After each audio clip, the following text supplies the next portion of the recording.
We are often told that money rewards effort, but in real life, effort and reward do not always move together. One person works harder every year just to stay in place, while another grows wealth through assets, leverage, and time itself. So what is really widening the distance between those who already have more and those who are simply trying not to fall behind? To answer that, we need to stop seeing poverty as a personal flaw and start seeing the quiet machinery that keeps multiplying advantage. One of the strangest illusions in modern life is how quickly we confuse outcome with worth. We look at where people are now, then quietly assume they must have earned that place in some clean and rational way. The one who rises higher must have been sharper, stronger, more disciplined. The one who struggles must have wasted chances, made poor choices, lacked drive. It sounds neat, it sounds efficient, it sounds like the kind of story that helps the world feel ordered. But real life is rarely that tidy. Life is closer to a long-distance race where people do not begin on the same ground, with the same shoes, carrying the same weight. Some begin with savings behind them, introductions waiting for them, mistakes that can happen without destroying the rest of the journey. Others begin already carrying rent, food, debt, school fees, medical bills, family expectations, and the constant knowledge that one bad month could tear everything open. From far away, both are moving, but the road under them is not the same road at all. This does not mean effort is meaningless. Effort matters. Discipline matters, character matters, but when effort is discussed as though it exists in a vacuum, we end up praising endurance without ever asking what kind of weather people are being asked to endure. One of the biggest differences between wealth and poverty is not simply the amount of money involved. It is the amount of breathing room. That breathing room changes almost everything. When you have savings, you can wait a little longer before saying yes to the wrong opportunity. When you have assets, you can survive volatility without panicking at every shift. When you have family support, social capital, or a stable home, your mistakes do not always become disasters. You can try, fail, recover, and try again. But when you live close to the edge, every decision gets dragged toward the present. You stop asking what would serve your life 5 years from now. You ask what will get you through this week without collapse.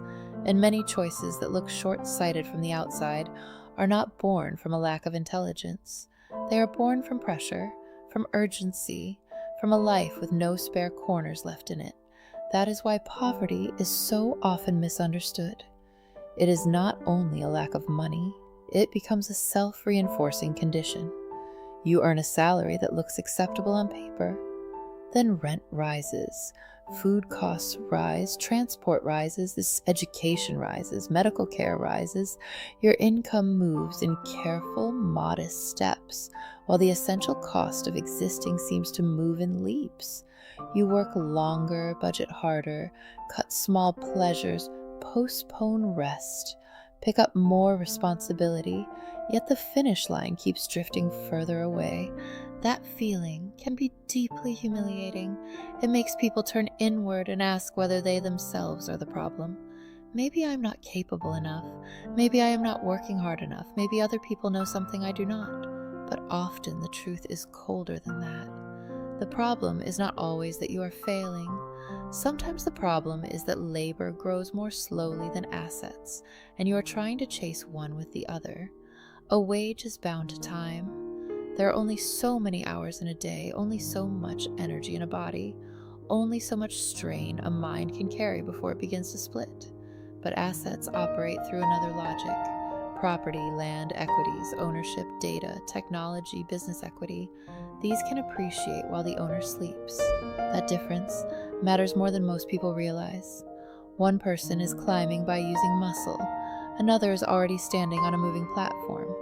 This does not make one morally superior and the other morally inferior. It simply means they are not being moved by the same engine. And if we pretend otherwise, we will never understand why the distance keeps widening.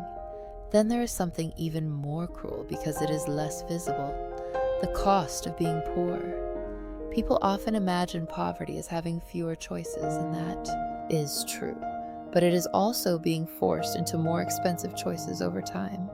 The person with cash can buy quality once and keep it. The person without cash buys the cheaper version, watches it fail sooner, then pays again and again. The person with reserves avoids interest.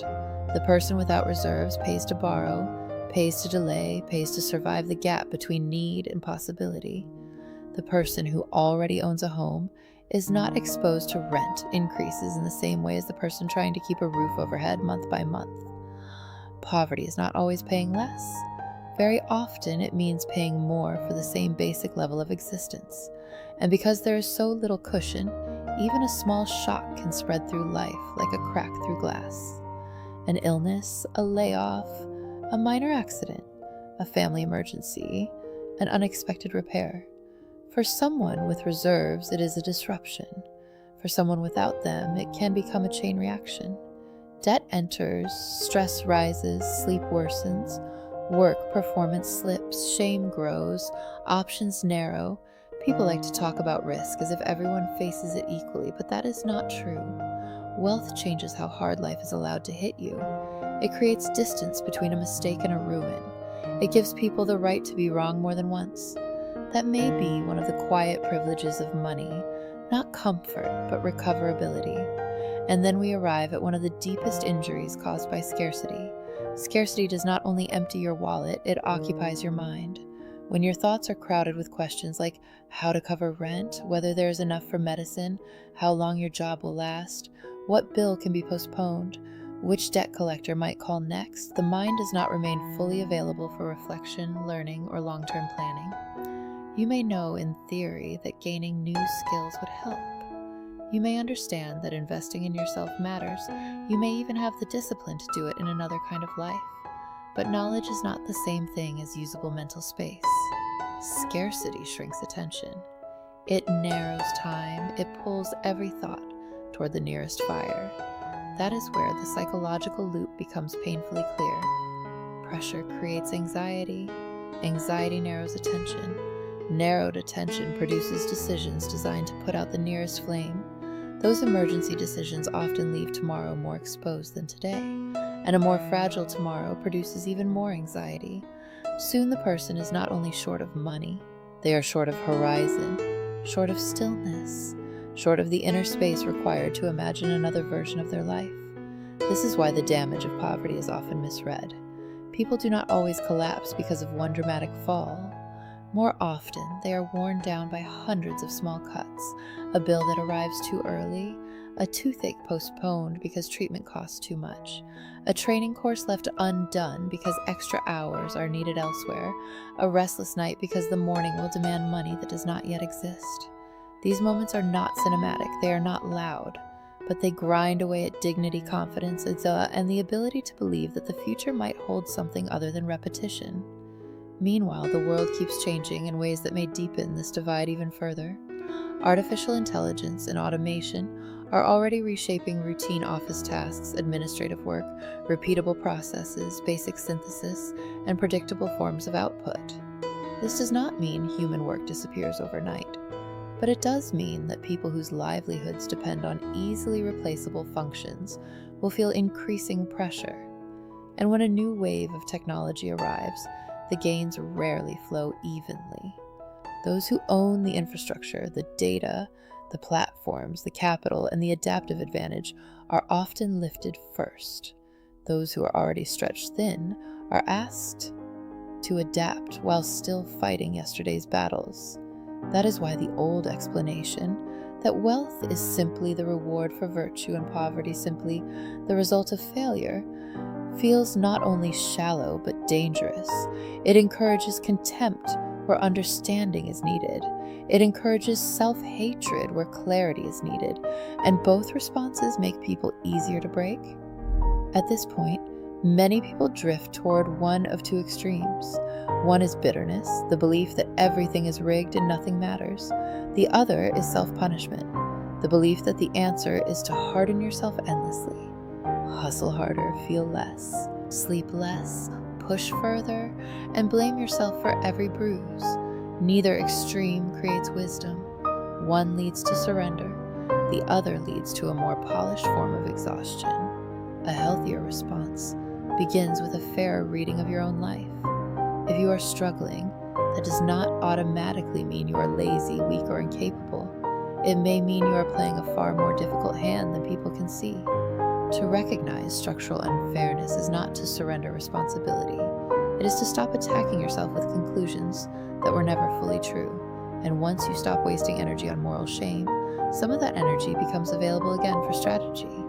The first thing to build, then, is not the image of success.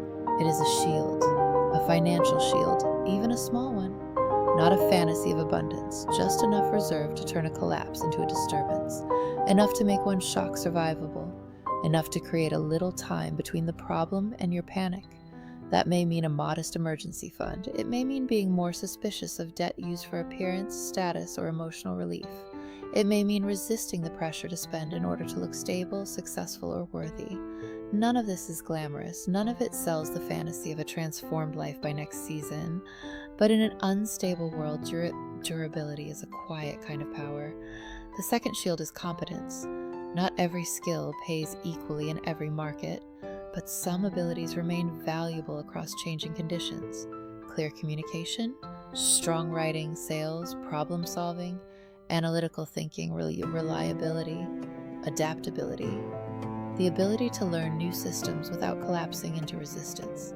This is not the bright lie that one online course will rescue everything. It will not, but skills, like assets, accumulate. Each useful competence becomes a layer between you and replaceability. Each layer gives you a little more bargaining power, a little more mobility, a little more room to breathe when the world shifts again. The third shield is quality relationships. Not networking as performance, not empty proximity to status. Real relationships built through trust, consistency, usefulness, respect, and the quiet reputation of being someone who can be counted on. Many opportunities do not arrive as dramatic breakthroughs. They arrive as a recommendation, a remembered name, a conversation reopened at the right time, a person who thinks of you because your work once spoke clearly enough for you. Wealth is not only stored in money, it is often stored in networks, and if large assets are still far away, becoming genuinely trustworthy is still a form of capital you can begin building now.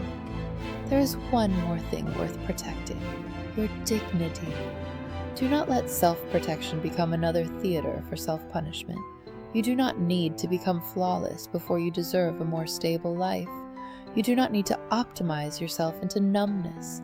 You do not need to turn your suffering into a motivational brand. You only need to begin where you are with what is possible and build slowly enough that the structure can hold. A slightly wiser spending choice, a slightly stronger boundary, a slightly steadier habit, a skill practiced properly instead of collected superficially, a relationship maintained with sincerity instead of convenience. None of these changes rewrite life in one night, but they make you harder to break, and sometimes that is the beginning of everything. In the end, the gap between rich and poor is not only about money, it is about time, safety, margin, recoverability, and the right to imagine a future beyond immediate survival. It is about whether a mistake becomes a lesson or a catastrophe. It is about whether a person is allowed to pause, learn, and begin again. So if you have ever looked at your life and wondered why effort seems to cost you more than it costs other people, do not rush to conclude that you are lesser. It may simply mean you have been walking a steeper road with less shade, less water, and fewer hands to steady you when the ground shifts. Understanding the rules does not flatten the road, but it can stop you from turning the knife inward. It can help you separate your human worth from your temporary position inside a system full of asymmetry. And from that clarity, something important becomes possible. Not a fantasy, not instant escape, but steadiness, a wiser way to move, a quieter refusal to let the world's unfairness become your private shame. And if tonight you are still carrying more than most people can see, remember this: sometimes the bravest thing is not to run faster. Sometimes it is to understand the terrain, keep yourself from breaking, and build slowly, deliberately, the kind of shield that gives tomorrow a chance. And if this way of looking inward speaks to something unspoken in you, stay with Mind Psypher.